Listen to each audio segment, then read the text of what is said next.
Hello बच्चों, good morning. आज हम ज्ञान पाठ्यक्रम में अपना जो टॉपिक है वो है अवबोध। अवबोध के बारे में पढ़ेंगे। अवबोध से क्या तात्पर्य है? अवबोध अवबोध क्या होता है? अंडरस्टैंडिंग। अवबोध क्या होता है? अंडरस्टैंडिंग, यानी कि अंडरस्टैंडिंग, समझ। अंडरस्टैंडिंग को क्या कहते हैं? समझ। और वो कौन सी समझ? और इस समझ का हमारे यानी कि हमारे जो अधिगम प्रक्रिया है उसमें इसका क्या महत्व, उसके बारे में हम बात करेंगे। अगर अवबोध की बात करें तो अवबोध जो है वो अंग्रेजी के शब्द अंडरस्टैंडिंग से बना है, जिसका अर्थ लगाया जाता है समझ। अवबोध जो है वो समझ से भी, उसका मतलब है समझ।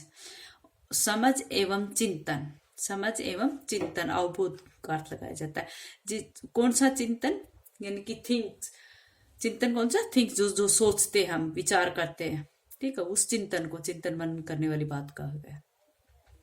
तो जो प्राप्त ज्ञान है, जो भी ज्ञान हमें प्राप्त होता है, उसका एक प्रकार से जो लचीले ढंग से प्रदर्शन करने की योग्यता है। क्या कह रहा है यहाँ पर? अवबोध समझ एवं चिंतन। अवबोध क्या है? समझ एवं चिंतन। प्राप्त ज्ञान के प्रति लचीले ढंग से प्रदर्शन करने की योग्यता है। क्या कहा गया है कि अवबोध जो है वो एक समझ है, एक चिंतन है, और जो भी ज्ञान प्राप्त होता है वो एक प्रकार से हम उसको लचीले ढंग से प्रदर्शन कर सके। इसमें क्या होता है कि एक तो वो बच्चे को सीखने में आसानी होती है। बच्चा जो भी अधिगम करता है, अगर हम इसी बात को लें तो ये रखते हैं कि छात्र जो भी अधिगम करेगा वो उचित प्रकार से होगा और आवश्यकता के अनुसार वो लचीले ढंग से ही क्या करेगा, उसको प्रदर्शन भी करेगा। देखो क्या कहा गया है कि दूसरे शब्दों में कहा गया है कि अवबोध एक विषय की समझ के प्रति लचीले प्रदर्शन की क्षमता से है। लचीले प्रदर्शन यानी कि एक्ट, यानी कि जो भी ज्ञान हमने प्राप्त किया उसकी जो समझ है वो इतनी सरल, इतनी लचीले ढंग से हुई कि वो ऐसी क्षमता को विकसित करता है विद्यार्थियों में।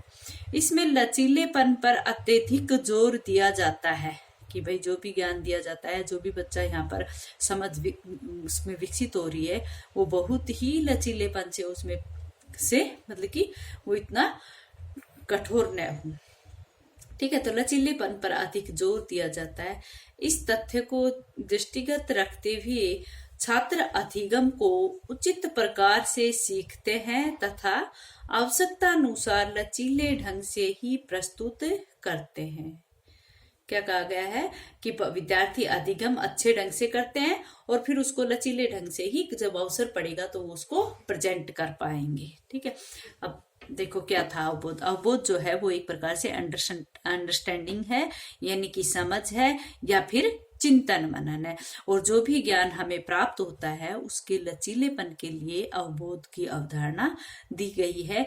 ये माना जाता है कि अवबोध एक विषय की जो समझ है वो होती है, और वो समझ इतनी लचीली होनी चाहिए कि विद्यार्थी उसको अधिगम करने के बाद जब उसको प्रेजेंट करते हैं, उसका प्रदर्शन करते हैं या उसको प्रस्तुत करते हैं, तो इसका प्रयोग वो उसी ढंग से, उचित ढंग से करें। ठीक है, तो वहां पर इन्होंने कहा है कि जिससे तथ्यात्मक एवं अवधारणात्मक ज्ञान सभी को समझ में आ सके। कि भाई बालक ने जो भी ज्ञान अधिगम किया, जो जब उसमें अवबोध हो गया, किसी चीज का समझ उसमें आ गई, तो उसने उसको जब प्रेजेंट किया तो वो भी बड़े ही लचीले ढंग से हुई, जिसके कारण तथ्यात्मक एवं अवधारणात्मक ज्ञान सभी की समझ में आ गया। चाहे वो कैसा ही सैद्धांतिक ज्ञान हो, चाहे कैसा ही अवधारणात्मक ज्ञान हो, वो सभी के समझ में आ जाए। यहाँ पर उदाहरण के तौर पर अगर कहें, जैसे कि किसी विद्यार्थी को, किसी भी बालक को हम न्यूटन के जो विभिन्न नियम थे उनके बारे में बताए, भाई गुरुत्वाकर्षण शक्ति के जो उन्होंने जो भी नियम बताए थे, जैसे विद्यार्थी को कहे कि न्यूटन के नियमों के बारे में आप विस्तार पूर्वक बताओ, तो वहां पर अगर विद्यार्थी उस बात की पूरी जानकारी देता है, पूर्ण जानकारी देते, तो हम क्या कहेंगे? हम कहेंगे कि विद्यार्थी को वास्तव में ही अवबोध था। या फिर जैसे कि हम कह दे कि बच्चे को कह दे कि न्यूटन का जो प्रथम नियम था उसके बारे में बताओ, या उसने अंतिम नियम में के बारे में कुछ भी बात कहो, या उनमें दोनों में प्रथम और अंतिम नियम जो था उनमें अंतर संबंध क्या था उसके बारे में बताओ। तो यदि हम वह बालक उन प्रश्नों के उत्तर दे देता है या उनकी एक प्रकार से व्याख्या कर सकता है, तो उदाहरण के तौर पर हम कह पाएंगे कि इस छात्र में उस फलाने छात्र में इस प्रकार की समझ विकसित हो गई है, या फिर उस बालक को इसका अवबोध अच्छे से हो गया। अगर वो अच्छे से प्रेजेंट कर पाता है, अगर उसको अच्छे से वो बता सकता है, तो हम यही कहेंगे कि बच्चे को इसका अवबोध हो गया है। और इस अवबोध को ही जो भी अवबोध होगा उसमें जिससे तथ्यात्मक एवं अवधारणात्मक ज्ञान की सभी को समझ में आ जाता है।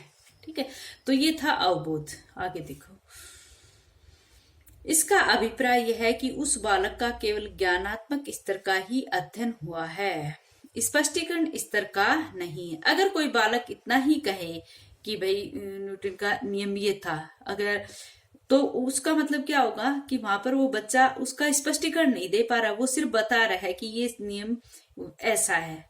परंतु जब वही बालक उक्त सभी प्रश्नों का उत्तर देने में सक्षम हो जाएगा तथा उनका अर्थ निर्वचन कर पाएगा कि वह विशिष्ट व्यक्ति ही मेरा ये दादा ऐसा है,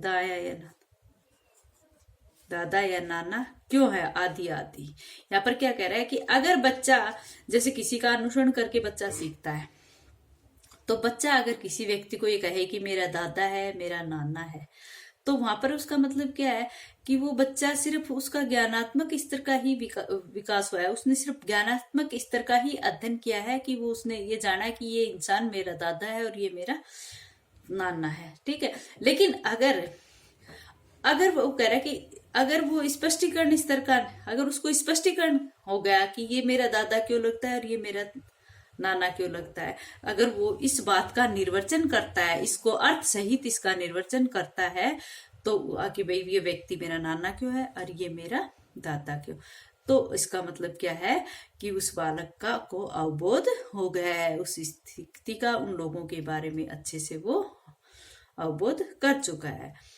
तभी इन सब रिश्तों की अवधारणा उसे समझ में आएगी। अगर वो इस बात को स्पष्ट कर सकता है तो ही इन सब बातों की अवधारणा उस विद्यार्थी को समझ में आएगी। इस स्तर के अध्ययन को अवबोध या विवेचन स्तर का अध्ययन भी कहा जाता है। किस स्तर का?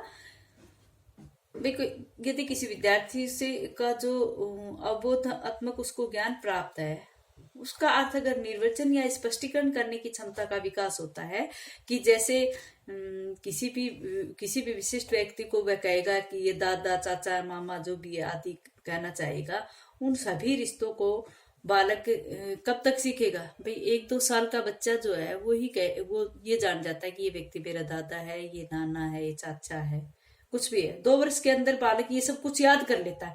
तो उसका मतलब क्या है कि उस बालक का ज्ञानात्मक स्तर का ही विकास हुआ है। उस बालक के ज्ञानात्मक स्तर का ही विकास कब होता है? जब सिर्फ वो व्यक्ति को ये जानता है कि ये मेरा नाना है, ये मेरा चाचा है, ये मेरा दादा है। लेकिन वही बालक ये नहीं समझ पाता कि अमुक व्यक्ति को ही ये संबोधन क्यों देने जा रहा हूं। 2 साल का बच्चा ये नहीं कह पाता कि मैं इस व्यक्ति को दादा क्यों कह रहा हूं, इसको चाचा क्यों कह रहा हूं।